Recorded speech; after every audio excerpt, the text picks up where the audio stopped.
Good morning. Brett Wadsworth for Ground Down Engineering and Ms. Hall. I would request 5 minutes for rebuttal. Sure. Please, the court. This case is about an aggressor in a state court case that terminated its existence in the state of Florida, but yet, unbeknownst to the court and unbeknownst to the defendants in this case, continued to litigate as a plaintiff. It did not have that authority pursuant to Florida law.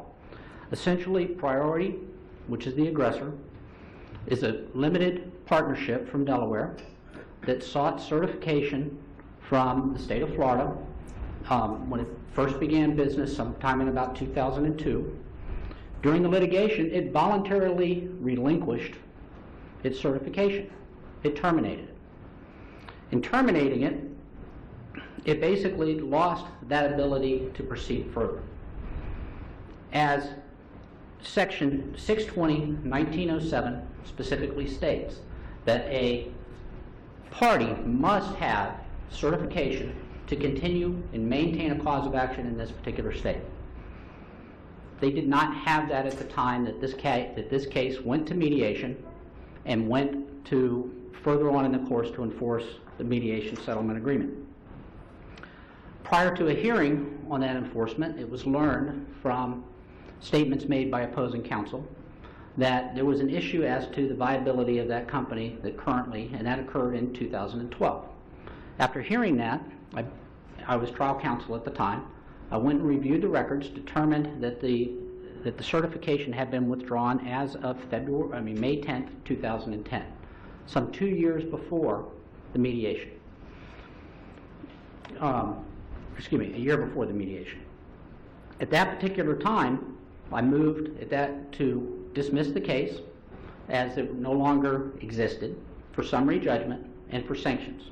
The court denied that motion, indicating that because the plaintiff had at one time been certified as a viable entity, limited partnership to engage in business in this state, that it could continue on with that case. Now, opposing counsel has asserted that once it lost its certification, its voluntary relinquishment of that it could maintain its cause of action under 620.1903. But in this particular case, it's significant. First off, the legislature intent, as I've cited in the case and supported and had before the trial court, that the whole purpose of having the certification and the withdrawal of that certification is an indication that the business entity, the partnership, the limited partner, foreign limited partner, has finished its business, has wound up its business, and is now withdrawing from the state. Essentially, they come in, they get approval to come here, but when they withdraw, they have to leave. They can't do anything anymore. There's some issues as to whether or not they were still transacting business. And part of the issue in this particular case is that there was a settlement agreement where Priority, along with Ground Down and Hall, agreed to a joint venture, and that joint venture was to do some sort of other action to which Priority was not part of in an effort to get profit from that other case, to which then was going to be split between them. That's a business transaction within this state.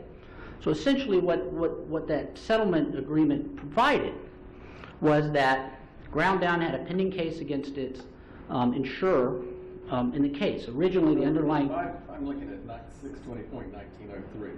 Yes, sir. It says activities of a foreign... Are we a foreign limited partnership? Yes, sir. Which do not constitute transacting business in this state within the meaning include maintaining, defending, and settling an action or proceeding. Yes, sir. So that was not transacting business. No, sir. Any settlements. And if I read 1907 correctly, it says if you don't have a certificate of authority and you're transacting business in the state, you can't maintain or defend a cause of action. Correct. So where do we have the transacting business component of this argument? The transacting business component of this argument, Judge, is the agreement that Hall, Ground Down, and Priority had to engage in some conduct, and ultimately it's getting an affidavit, making a motion in a different case. Maintaining, defending, and settling an action and proceeding? No, sir, that's a different case to which they were not a part of. Well, this doesn't say they have to be a part of the case. But Judge, they're trying to get funds from that other entity, from that other court, to settle their own case. Right. But to do that, they have to have a contractual agreement to engage in business, a joint venture between the two parties, to take those particular funds and then use those funds to settle a case. So that's the additional business conduct that's out there. If they were settling their own particular case, and if they were just saying, we have a settlement agreement between the two parties where we're just going to exchange money, or we're doing releases, or we're doing something like that, that's a much different standard. You can do that, I have no doubt of that. But what they did is said, no, we're going to take on some responsibilities between the parties, and we're going to do some conduct between us. It's going to affect a third party, or actually there were a few of them, Roaring and McDuff, and can't think of the other one right now, to try to get money from them that we were to settle this case. So, but that was a joint venture, joint conduct that they had to do. They had to enter into give an affidavit. They had to perform to get something done in that particular case. And I characterize it as a joint venture, but it's not just settling this particular case. And it doesn't, the court doesn't say, you know, if you actually look at 620-1903-3, there it kind of talks about having property where you're making money, where you're doing things. And here, the whole purpose of that settlement agreement, or what they claim to be the settlement agreement, is to make money. They were attempting to make money not between, or settle the differences between them, but from a third person. So it was for profit. Now, Judge, we also have in this particular case, which has not been ruled upon, we did a motion in the case because there was no general partner. It was dissolved on the same day, May 10th, 2010. This was a limited partnership. It's required to have a general partner. It was pending before the court that we made a motion, and it was never ruled upon. The court did rule on a preliminary matter that the limited partnership could be addressed in the appeal. But here, we also made the motion because, and did it as an amendment, that the general partner no longer existed. So basically, without having a general partner, a limited partnership cannot even exist. It could not carry on what it was doing. It had no one to even sign a settlement agreement. It had no one to approve it here in the state of Florida. There was no ability to even enter into a potential settlement agreement. And possibly as evidence of that, this settlement agreement has never been signed by priority. To this day, it is not signed.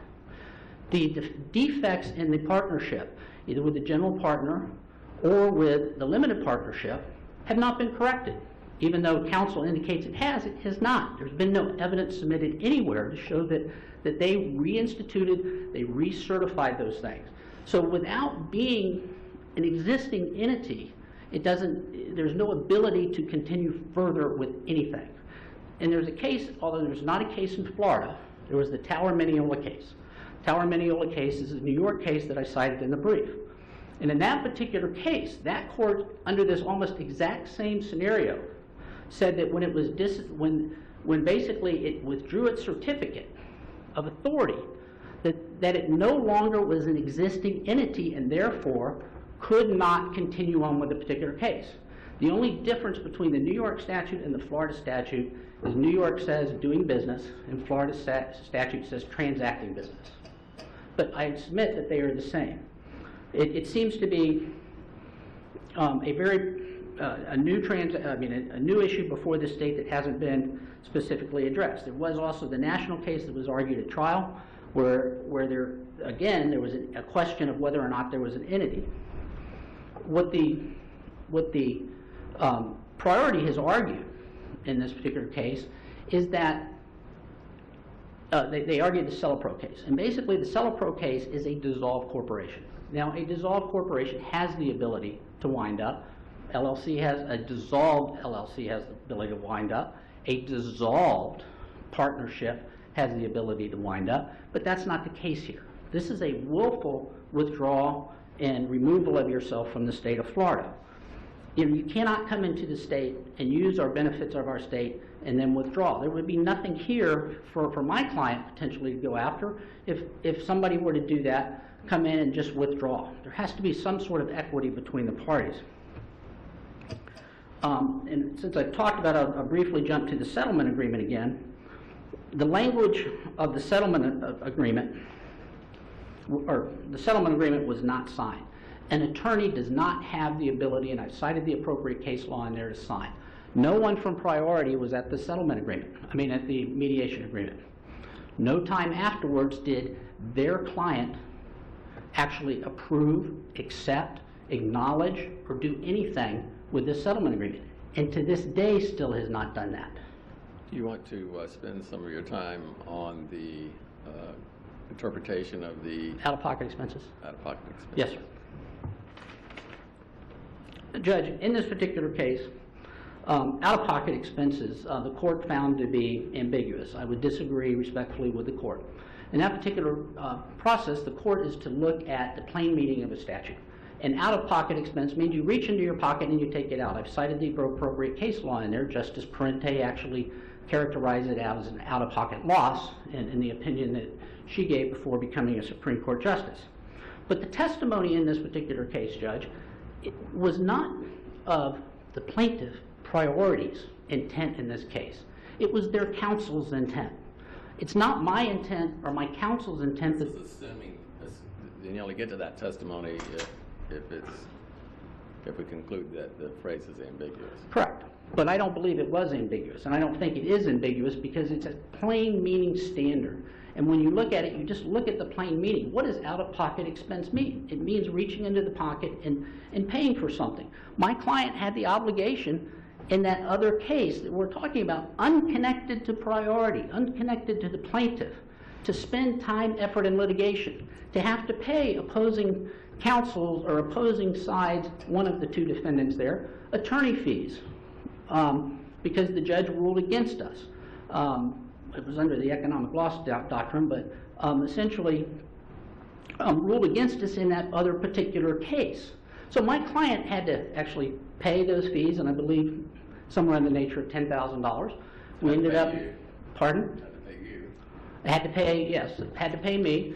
At this particular time, my client was going through a divorce and a couple of other things, still owed money on it. But those are the expenses that she incurred in that other case. Essentially what Priority and the plaintiff was arguing there is that my client somehow had a duty to spend her money, to spend her effort, to do everything, and not get paid for that. And essentially, Priority is saying, we get 100% of that. We get what was there. And the intent of that particular case at the time was that I had about $27,000 in attorney fees in that other case, had reasonable discussions with Mr. Skaz, who was opposing counsel, had an idea of where that case could go to get it settled. That's what we went into the mediation. But we didn't get this affidavit or anything. The other entity, who was represented by Phelps Dunbar, had made an offer of settlement. Ultimately, they prevailed on a summary judgment. Their fees went astronomical. They went after it full bore. So we had to wait while we were doing that. We lost the benefit of the bargain. We lost the intent of that settlement. That doesn't really have any bearing on this specific question, does it, in terms of the interpretation or meaning of the document? Well, it does to what my client had. And it's, again, it is my client's intent that the court should look here. The language of out-of-pocket expense has that simple meaning. And my client, as the person reading that, is not an attorney. She's an engineer. So she basically, her testimony was the only testimony that was really offered as to what the intent was at that time. Mr. Birchfield, who was Priorities, who's an attorney out in Texas, basically, during his deposition, which I went through an attempt to impeach him on, had said he had read the document. Then at trial, he said that it may have been read to him. He had no real recollection of it. But my client had a very clear understanding of what her intent and understanding and belief the phrase out-of-pocket expenses meant. And it should be her interpretation and her understanding of what should be there. And I think the court applied a different standard that is not that is not the reasonable, basic, simple meaning of what that out-of-pocket expense is. And I think based on that, I believe that the court was in error to actually say and require an evidentiary hearing on that issue because it was not ambiguous. Ambiguous has to be, you can't really understand it. Just because two different people may have a discrepancy as to what it may mean does not make it ambiguous. You're right at your 5 minutes left, so you Thank you. What you wish, Mr. Hudson.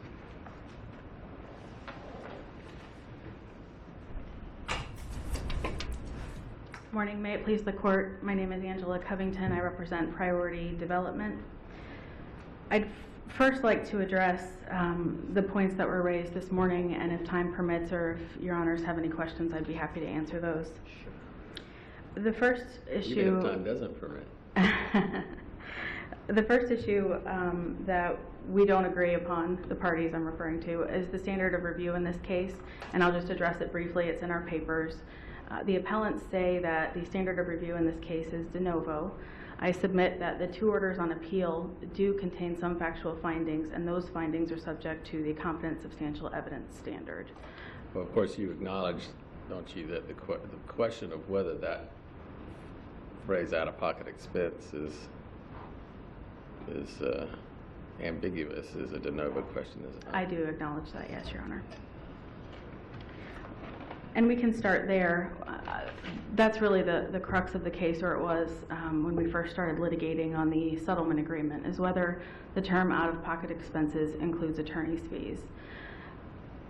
It's our position that you can affirm the trial court's order on two separate grounds. This court could find that the term out-of-pocket expenses does not include attorney's fees as a matter of law, based on language in the other settlement agreement, which was executed simultaneously with the settlement agreement at issue here. And you're talking about the language of the release provisions of the other agreement.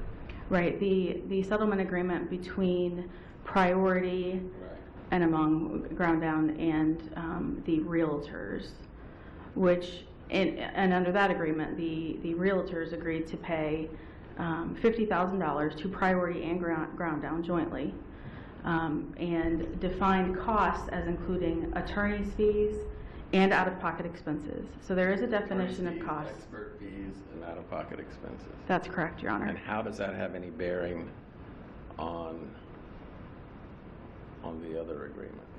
These two agreements have to be read together. They were executed because they were executed at the same time. They're ambiguous, correct? I mean, I don't know why you're saying that you would refer to this reference to costs in the release provisions of the other agreement, and that release provision doesn't have anything to do with Ground Down's obligation to Priority, correct? It has to do with the litigation among those other parties.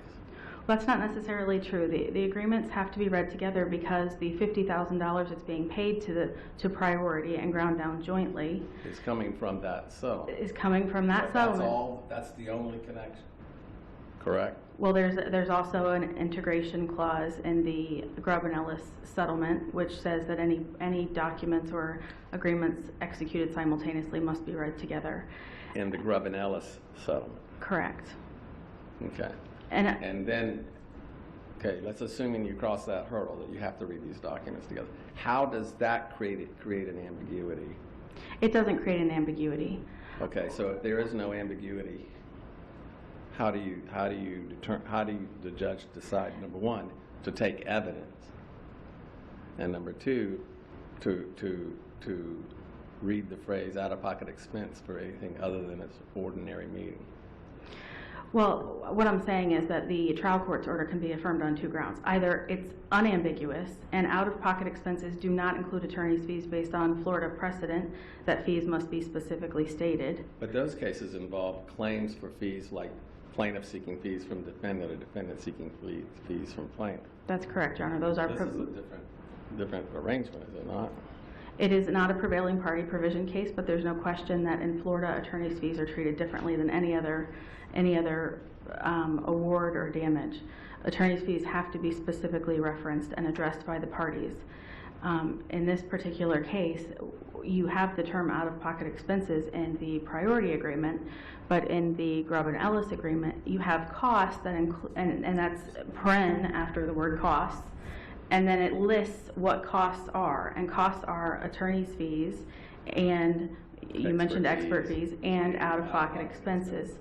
And that told the trial court, or could have, and tells me that those are two different categories of damages, of amounts, and that if they were one and the same, if attorney's fees and out-of-pocket expenses were one and the same, they wouldn't be differentiated in the definition of the word costs. It's just another provision to look to. A contract has to be read as a whole. In the event this court determines that the term out-of-pocket expenses is ambiguous, as the trial court did, the evidence in the record is clear that attorney's fees were hotly contested at the mediation. Mr. Wadsworth says that Mr. Birchfield, who was general counsel for Priority, couldn't remember if he'd read the agreement or if it had been read to him. And that may be true, but it's not really relevant to the point that Mr. Birchfield clearly recalled, having been told that, as originally drafted, the settlement agreement said that the appellants could deduct their attorney's fees from any recovery in that second case for making a distribution 50-50 to Priority. And Mr. Birchfield and Mr. Whitaker both were adamant that attorney's fees would not be deducted from any recovery in the Suncoast case.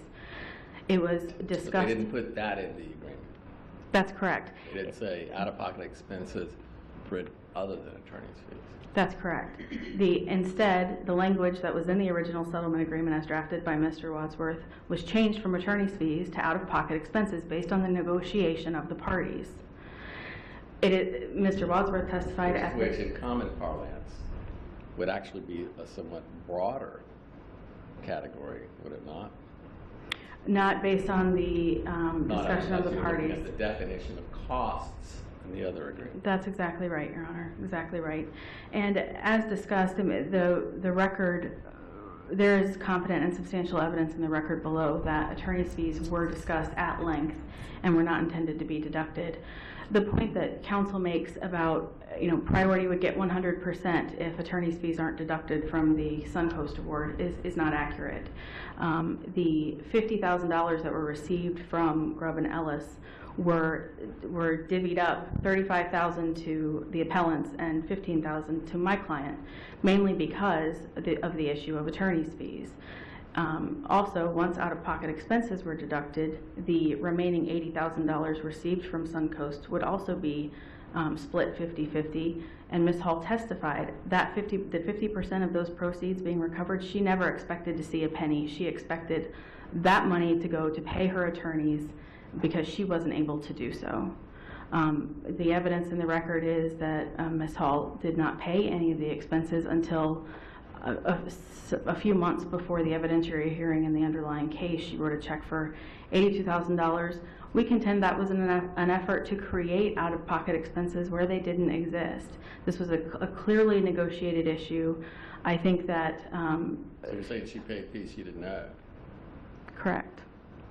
Why would she do that? Well, that's not exactly true. What I'm saying is the argument that Priority was going to take everything and that none of Ms. Hall wouldn't have any recovery or her attorneys wouldn't have any recovery is incorrect. It was negotiated that Priority would take half and Ms. Hall was going to take her half, and that was going to go to pay her attorney's fees. It was a negotiated item, and perhaps the settlement agreement wasn't drafted as well as it could be, but the evidence is clear that attorney's fees were not to be deducted. If it's okay, I'll move on unless there are other questions on this issue. Okay.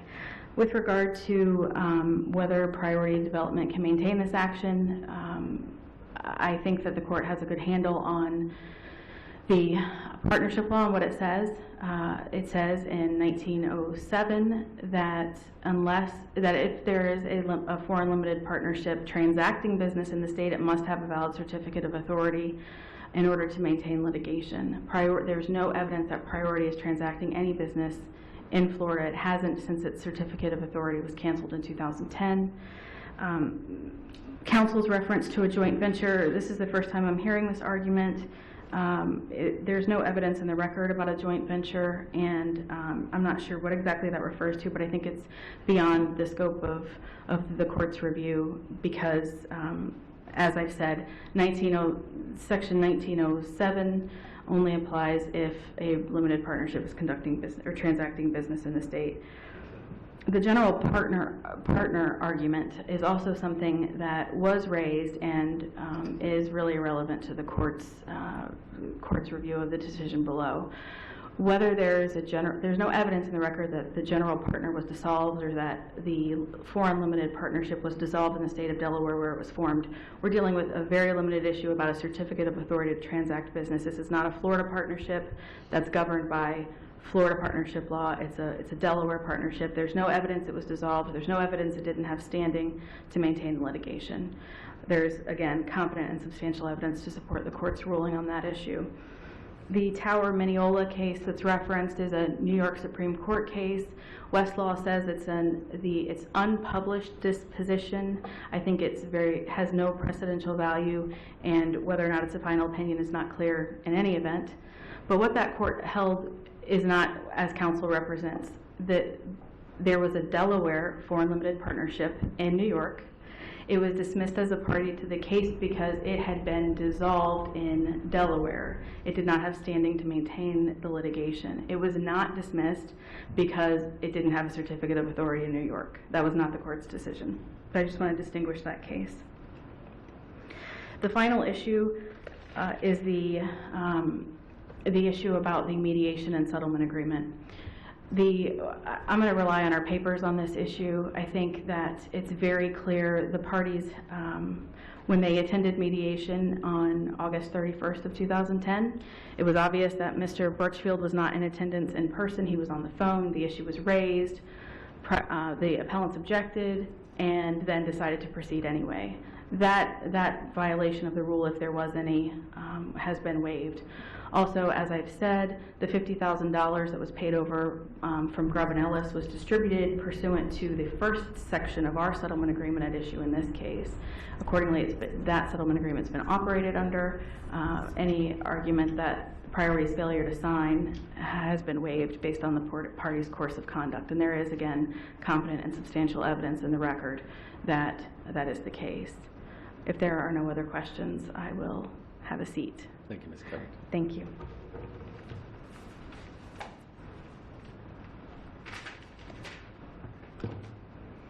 Parties' reliance upon the Grubb & Ellis settlement agreement is misplaced.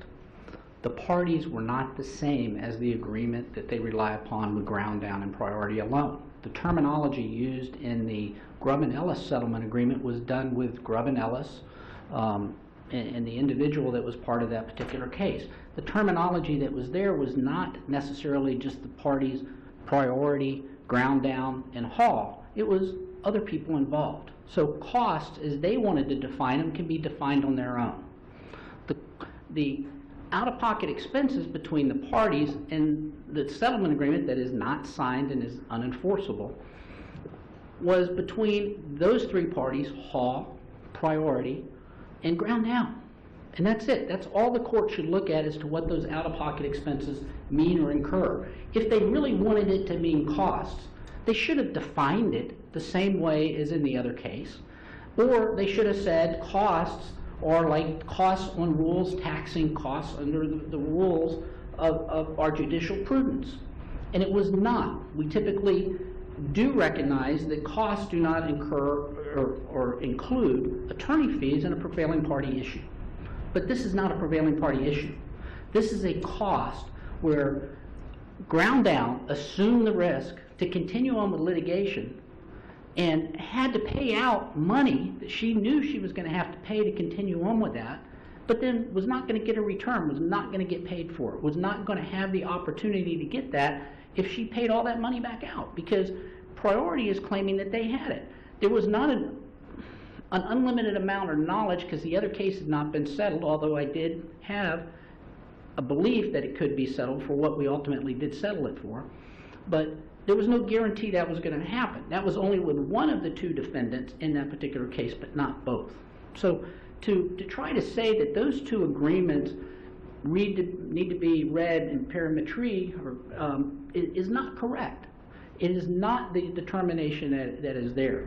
You can rely upon a document from one or the other if they're signed contemporaneously between those people. That was not done because you had other parties and other entities involved. Now, as to the general partner was not dissolved necessarily up in Delaware, but it withdrew its authority to act here. It withdrew its certificate.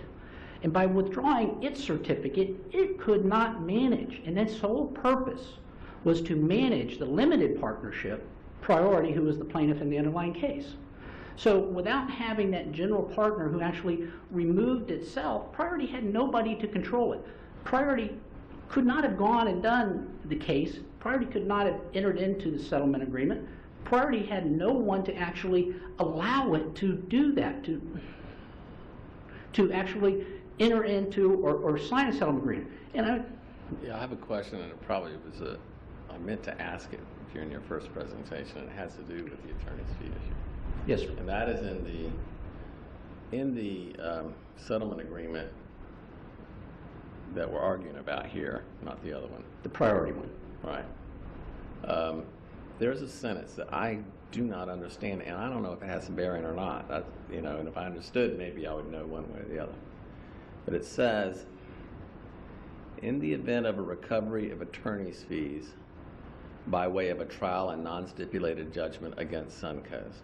Okay, so it's assuming the other suit goes all the way to a trial. The fees awarded or recovered shall be paid from the attorney's fees incurred in the prosecution of this case as a separate and distinct recovery.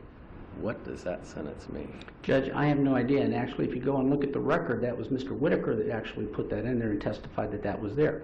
And did he say what it meant? No, sir. And it's very confusing to me because which is this case? Is it the Priority case or is it the underlying Grubb and Ellis case? It's not clear as to which case that actually involved. We stumbled around with that at the trial level also to some extent. But the judge instead keyed upon... There's an ambiguous sentence, but... Yes, that is clearly an ambiguous sentence, and that's... That scenario did not occur, I understand, but I was Correct. reading it trying to decide whether it gave some indication of the meaning of the out-of-pocket expense aspect of the case, but I don't understand that. So. Well, and I don't either, but I would submit that at least you're talking about the right to recover some sort of fees and get paid from that other case. I'm not sure which case it was, though, Judge, because it does say this case, which I'm not sure if it meant the one that we were talking about above, because we actually defined the case above at the beginning of the settlement agreement as the Grubb and Ellis case, I believe is the purpose. So, to that's an ambiguity that the court should have found. That's an ambiguity that I think the court could have had an evidentiary hearing. If it had gotten to that point. If it had gotten to that point, yes, sir. But not to the extent of a very common, simple understanding of what out-of-pocket expense meant. Reach into your pocket and pay for it. You reach into your pocket, you pay for groceries. You reach into your pocket, you pay for gas. And that's a simple understanding, and it is the clients, again. It is not counsel that get to make that determination of what that understanding is. Wrap up, Mr. Wadsworth. So, Judge, in this particular case, I would ask that the order of the trial court be vacated and that the dismissal of the underlying cause of action, as we had originally requested, be entered. Thank you. Thank you. Court will be in recess for 15 minutes.